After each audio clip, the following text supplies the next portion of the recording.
Bonjour le 6e 5 et 6e 6. Alors là, c'est une vidéo un petit peu spéciale, on va dire que c'est une vidéo bonus qui est consacrée au film Gladiator. Alors ça, c'est l'occasion pour moi de me faire un peu plaisir, hein, je vous le cache pas.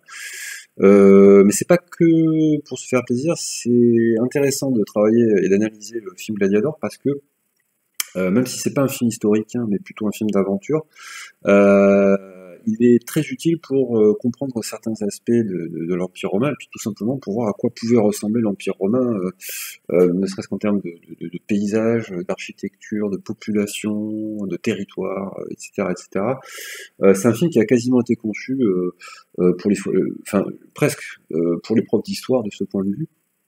Le réalisateur de ce film s'appelle Ridley Scott et je vais le présenter quand même rapidement parce qu'il le mérite. C'est un des plus grands réalisateurs, un des plus grands cinéastes de sa génération. On lui doit un certain nombre de films quand même très marquants, parmi lesquels notamment le film Alien qui a révolutionné le genre de la science-fiction. On lui doit également beaucoup de films historiques, ou en tout cas qui ont pour thème des sujets historiques. Hein. Il a notamment fait un film sur Christophe Colomb qui s'appelle 1492, que j'aime beaucoup, même s'il n'est pas aussi réussi que Gladiator. Donc Ridley Scott, c'est vraiment un réalisateur que j'apprécie beaucoup. Pour une autre raison, c'est que bon, vraiment, il fait un travail au niveau visuel et au niveau esthétique qui est assez sublime. Il y a notamment une qualité d'image, ce qu'on appelle la photographie au cinéma, qui est tout à fait remarquable, avec une explosion de couleurs, une très grande netteté. La façon dont la caméra bouge également est superbe, c'est vraiment une leçon de cinéma. Gladiator, qui est un chef-d'œuvre absolu, qui a récolté plusieurs Oscars, dont celui du meilleur réalisateur, du meilleur film et du meilleur acteur dans le rôle principal. Donc ça, c'est une présentation bon, très très très générale, hein, mais je tenais à la faire pour que vous compreniez un petit peu d'où vient cette œuvre. Alors, déjà, bon, ce qui est important donc à préciser, je l'ai déjà dit une première fois, mais ça va mieux en le redisant. Gladiator, c'est pas un film historique. Attention, dans le sens où ce que vous voyez dans le film, notamment les personnages, mais aussi les actions qu'on prête à ces personnages, et puis d'autres choses aussi, ça correspond pas à la réalité historique, même si ça s'en inspire.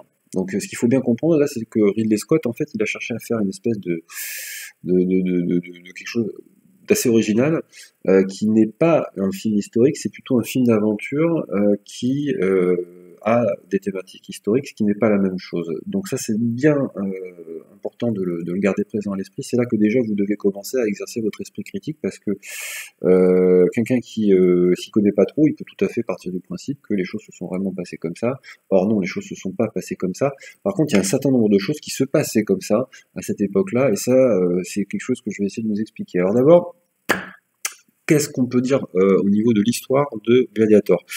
L'histoire principale, c'est la vengeance d'un personnage qui est le général Maximus. Alors un général qui n'a jamais existé, lui, c'est un personnage qui a été inventé pour les besoins du film, interprété par l'excellent Russell Crowe. Bon, franchement, dans le film, il est beau comme un camion, dur comme l'acier. Il est assez mélancolique aussi parce qu'il a été victime d'une tragédie. Je rappelle que la tragédie, d'ailleurs, c'est un genre théâtral qui est très utilisé par les Grecs et les Romains. La tragédie, ce qui la caractérise, c'est que vous avez bon, déjà des personnages forts, des personnages très marqués, et surtout qui sont écrasés par un destin complètement hallucinant, un destin très fort, très cruel, mais qu'ils doivent assumer jusqu'au bout. Et ce qu'on dit souvent d'une tragédie, c'est que c'est une histoire qui commence mal, qui se poursuit mal et qui se termine mal, et globalement, on peut dire que Gladiator ressemble pas mal à ça en ce qui concerne déjà la trajectoire du personnage principal, puisque Maximus donc démarre le film en étant victime d'une trahison, il va poursuivre en essayant en subissant beaucoup d'épreuves, d'obtenir et d'accomplir sa vengeance, et puis il va terminer en mourant, même si cette mort est pour lui une délivrance. Donc on peut considérer vraiment qu'on est dans une approche qui est celle de la tragédie. Donc une façon de raconter des histoires qui est quand même très très caractéristique de la culture gréco-latine. Alors ce personnage donc de Maximus, Donc il est victime d'une tragédie parce qu'il est en fait victime d'un complot. Euh, alors là, évidemment, le film prend ses libertés avec la réalité historique parce que le complot, d'abord, il a consisté à ce que Commode tue son propre père pour devenir empereur, sachant que dans le film, si on se fie à ce que raconte le film, donc l'empereur, que je vais vous montrer aussi, celui qu'on voit au début du film, qui a réellement existé, et qui s'appelle Marc Aurèle. Donc le voici, ici, joué par un excellent acteur anglais qui s'appelle Richard Harris. Donc cet empereur, donc Marc Aurèle, qui a bel et bien existé, il n'a pas existé sous cette forme-là telle qu'elle est racontée dans le film.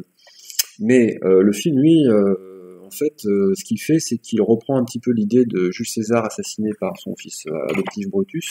Et en fait, là, au lieu d'être un fils adoptif, donc c'est un fils biologique. Et ce fils biologique, c'est Commode, alors qui porte pas très bien son nom, c'est bon qu'on puisse dire, parce qu'il n'est pas du tout commode. Alors dans la réalité historique, Commode a bel et bien succédé à Marc Aurèle de façon tout à fait classique.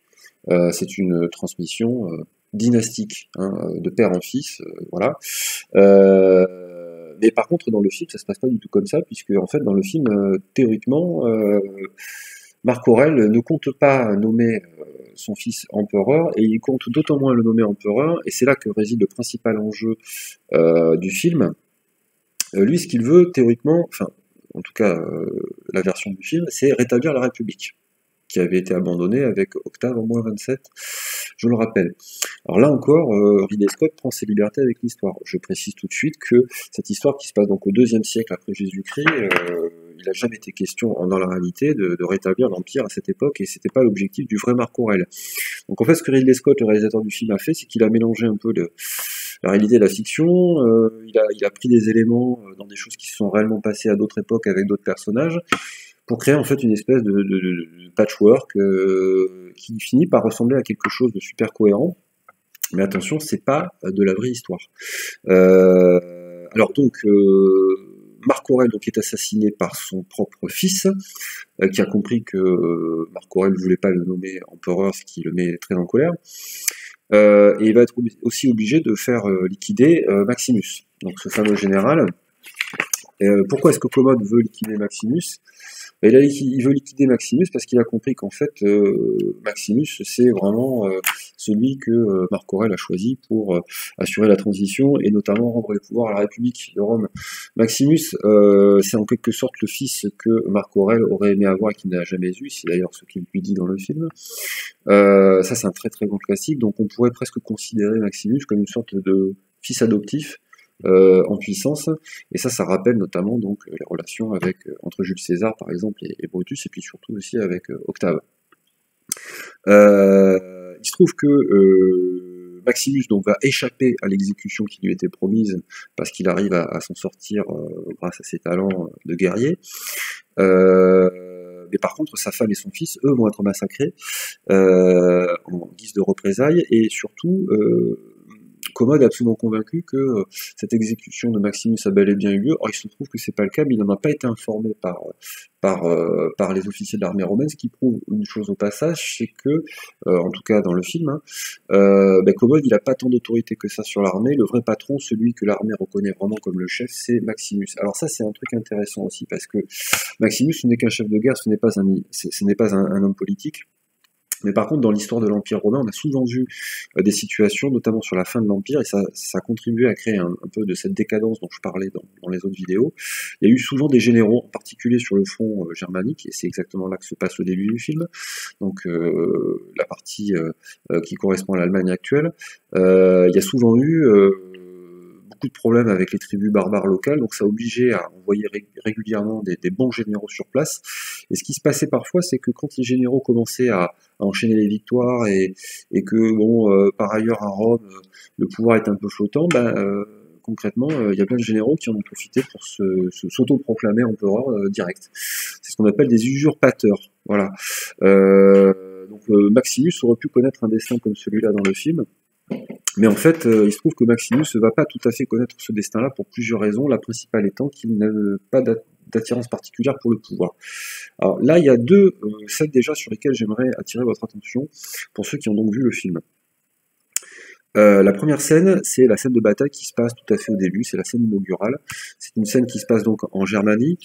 C'est une bataille très impressionnante et d'autant plus spectaculaire que je précise qu'elle a été tournée en prise de vue réelle, c'est-à-dire qu'il n'y a pratiquement pas d'effets spéciaux, il n'y a pas d'effets numériques.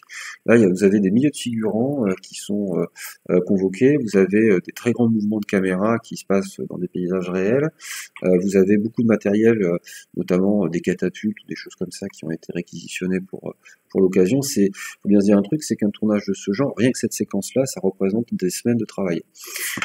Par contre, vous avez des images de synthèse dans le reste du film, essentiellement pour représenter les bâtiments, comme par exemple le Colisée à Rome, ou encore les palais impériaux. Mais dans l'ensemble, c'est un film qui a été tourné vraiment entre guillemets à l'ancienne, il y a une vingtaine d'années, même si je trouve qu'il a très très bien vieilli.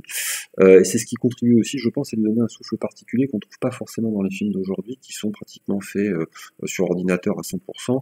On va dire que Gladiator appartient encore à la catégorie des films bio, quoi. Ils sont pas trop trafiqués aux hormones. Voilà. Alors, je reviens quand même sur l'histoire du film. Donc, la scène de bataille inaugurale que vous voyez est intéressante déjà pour une première raison, c'est que ça permet de voir pourquoi l'Empire romain a été aussi grand et aussi fort aussi longtemps. C'est là qu'on voit à quel point les troupes des légions romaines sont très très très bien entraînées, très bien équipées, très disciplinées. Il ne faut pas s'imaginer les légionnaires romains comme des surhommes. S'ils ont remporté beaucoup de batailles, c'est pas nécessairement parce qu'ils avaient des super pouvoirs face à leurs adversaires. C'est simplement parce que derrière, ils ont une énorme organisation. C'est ça le plus important, quoi. D'autant plus qu'à cette époque, l'armée romaine elle est devenue professionnelle. Hein. Donc c'est pas des gens qu'on va réquisitionner à l'occasion pour aller faire la guerre. Non, non, ce sont des professionnels, ce sont des gens qui sont payés pour faire la guerre tout le temps. Voilà. Donc ce sont des pros, quoi, comme on dirait aujourd'hui.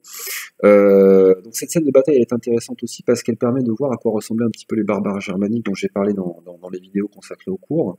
Il est même possible que les barbares que vous voyez dans cette scène soient des francs, c'est-à-dire donc en gros des ancêtres de ceux qui vont créer le premier royaume de France plus tard. Donc ça c'est déjà intéressant de ce point de vue. À cette occasion, on voit à quel point donc Maximus a du charisme et à quel point il est respecté de ses hommes et pourquoi concrètement Marc Aurèle lui fait confiance afin après sa mort, d'assurer la transition pour permettre à Rome de redevenir une république. Alors, ça m'amène à refermer la vidéo là parce que bon, je pense qu'il va me manquer un petit peu de temps pour voir tout ce que j'avais prévu concernant le film Gladiator. Donc, ce que je vais faire, c'est que je vais refermer cette première vidéo consacrée à Gladiator et je vous en prépare une deuxième tout de suite dans la foulée. Donc, je vous dis je vous dis à de suite, quoi. Voilà.